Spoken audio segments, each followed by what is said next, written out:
coverage. But the context is also who is pushing it, what their record is, and what the history is in Florida. You know, you can go back to the 50s, to the Johns Committee, where the legislature was actively put together a task force whose whole job was to root out civil rights workers and any homosexuals in the university system. They destroyed lives. Literally, people committed suicide behind the relentless attack. And then you have Anita Bryant, and many of us are of an age to remember Anita Bryant's Save Our Children campaign, which was premised on the same ideas that undergird this bill. And because of her campaign, that equated being gay with being a child predator, she was able to pass a ban on gay people being able to adopt, a marriage ban, and then she took that nationwide. And so when we react to this, a lot of us are reacting from the pain we experienced of being isolated and stigmatized in school. But we're also reacting from the reality that when they can erase you, when they can criminalize your existence, when they can demonize who you are, the next step is to criminalize you and take your kids. And we're already seeing that in Texas. So the slippery slope between these ugly messages, emanating from legislative leaders in our state, and then amplified by our governor, whose spokesperson immediately began calling everyone who opposed this bill groomers, AKA pedophiles. I'm here as a mother of two queer children, actually, one transgender child and one pansexual child, and also as a leader.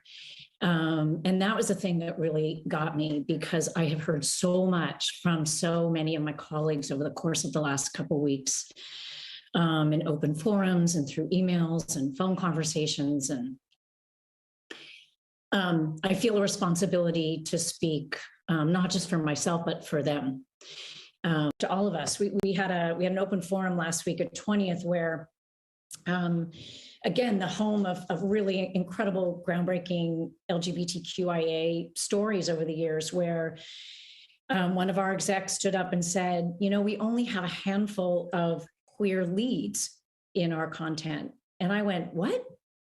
That can't be true. And I realized, it actually is true. We have many, many, many LGBTQIA characters in our stories, and yet we don't have enough leads and narratives in which gay characters just get to be characters, and not have to be about gay stories. And so that's been very eye-opening for me.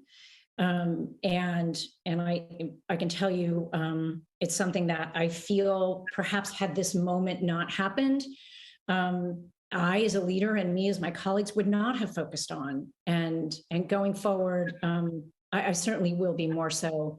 I know that we will be, and I hope this is a moment where, the 50% of the tears, sorry, are coming. We just don't allow each other to go back. Last summer, we removed all of the gendered greetings in relationship to our live spiels. So we no longer say ladies and gentlemen, boys and girls. We've provided training for all of our cast members in relationship to that. So now they know it's hello everyone or hello friends. We are in the process of changing over those recorded messages. And so many of you are probably familiar when we brought the fireworks back to the Magic Kingdom. We no longer say ladies and gentlemen, boys and girls, we say dreamers of all ages. And so I love the fact that it's opened up the creativity, the opportunity for our cast members to look at that. We have our cast members working with merchandise, working with food and beverage, working with all of our guest facing areas where perhaps, we want to create that magical moment with our cast members, with our guests. And we don't want to just assume because someone might be in our interpretation, maybe presenting as female, that they may not want to be called princess. So let's think differently about how do we really engage with our guests in a meaningful and inclusive way that makes it magical and memorable for everyone. Like, I love Disney's content. I grew up watching, all of the classics. They have been a huge, informative part of my life. But at the same time, I worked at small studios most of my career, and I'd heard, you hear whispers. I'd heard things like, they won't let you show this at a Disney show. And I'm like, okay. So I was a little sus when I started. But then my experience was bafflingly the opposite of what I had heard on my little pocket of like, Proud Family Disney TVA.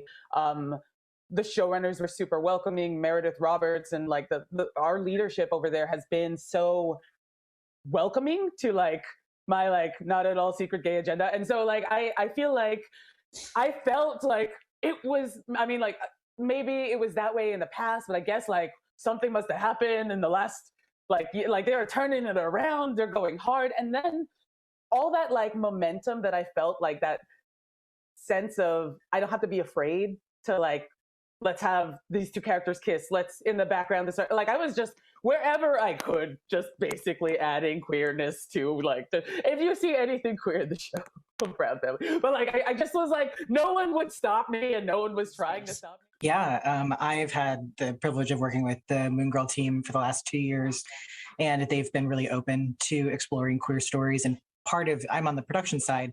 Part of the work that I feel like I can put in is making sure that we take place in modern day New York. So making sure that that's like an accurate reflection of New York. So I put together like a tracker of our background characters to make sure that we have like the full breadth of expression. And we got into a very similar conversation, Carrie, of like, oh, all of our like gender nonconforming characters are in the background. And so it's not just a numbers game of how many LGBTQ plus characters you have.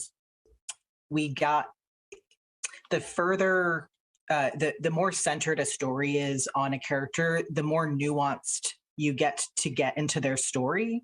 And especially with like trans characters, you can't see if someone is trans. There's not one way to look trans. And so kind of the only way to have these like canonical trans characters, canonical asexual characters, canonical bisexual characters is to give them stories where they can like be their whole selves.